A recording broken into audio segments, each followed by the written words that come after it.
Hi everyone, my name's Caitlin, and the disease that I chose to research is acute encephalitis.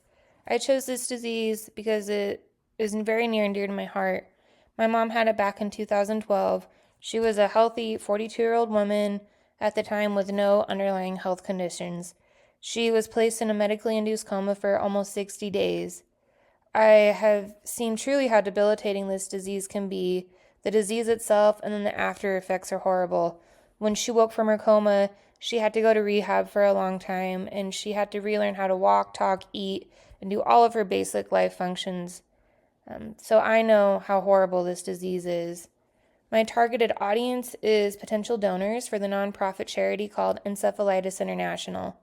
I have made an informational pamphlet. I'm reading from my Word document, but I've also shared a few photos of what the pamphlet will look like once it's printed and folded. I hope you enjoy.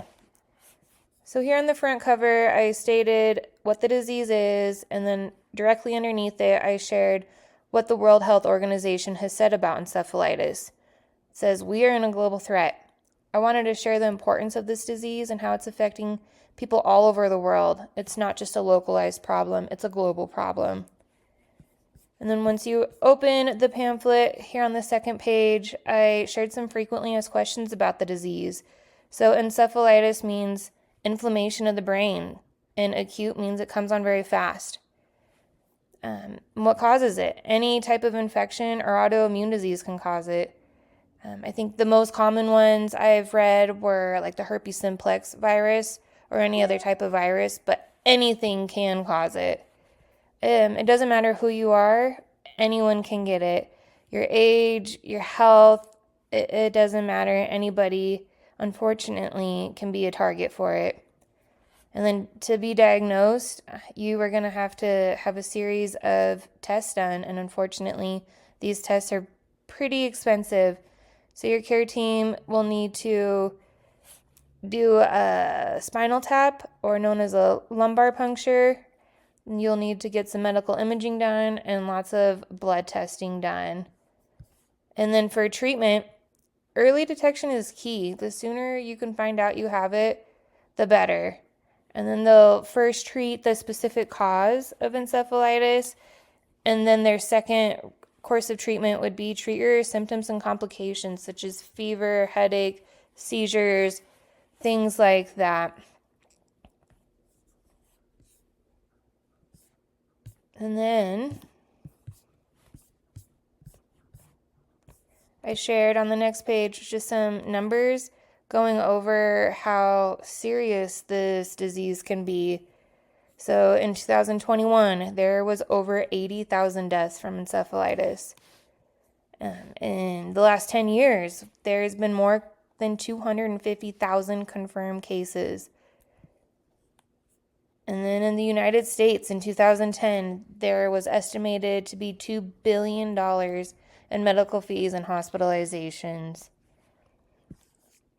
And then once you get to the middle two pages, I shared Encephalitis International and then just their mission.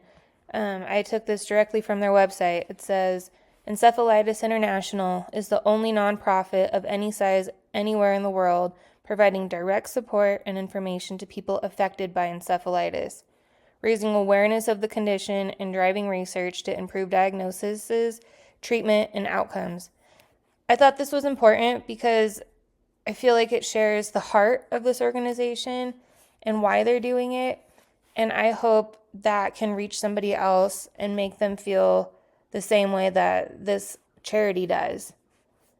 So how can you help? You can donate money today. A donation can help save just one more life.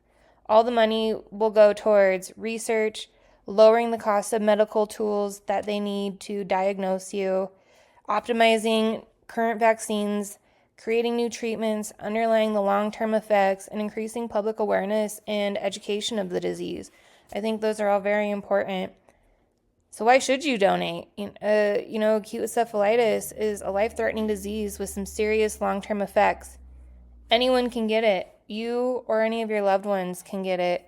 And with further research, we can make a difference and help save just one more life.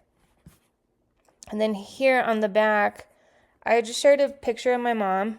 This was shortly after she came home from rehab, and I think sharing something personal can help share my message, make my message a little bit more clear, and hopefully someone will consider donating to help fight this disease and help, you know, with research and all the things needed to do this. So thank you for watching this, and I hope you have found this persuasive.